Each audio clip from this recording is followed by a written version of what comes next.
నిజానికి పిడికిలి విప్పడానికి మనిషికి సాధన అవసరం లేదు.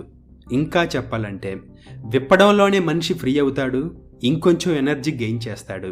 కానీ బిగించడానికి ఎక్కువ ఎనర్జీ కావాలి, ఎక్కువ శ్రమ కావాలి.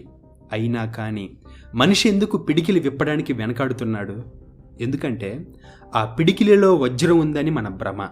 ఆ వజ్రం వైఫ్ కావచ్చు, జాబ్ కావచ్చు, బంధాలు కావచ్చు, ఇంకేదైనా కావచ్చు.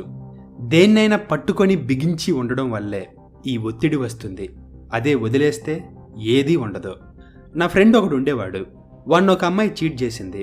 దాంతో వాడు అందరి నార్మల్ అబ్బాయిల్లాగే తాగుతూ, అరుస్తూ, జుట్టు బీక్కుంటూ ఘోరంగా డిప్రెషన్లోకి వెళ్ళాడు.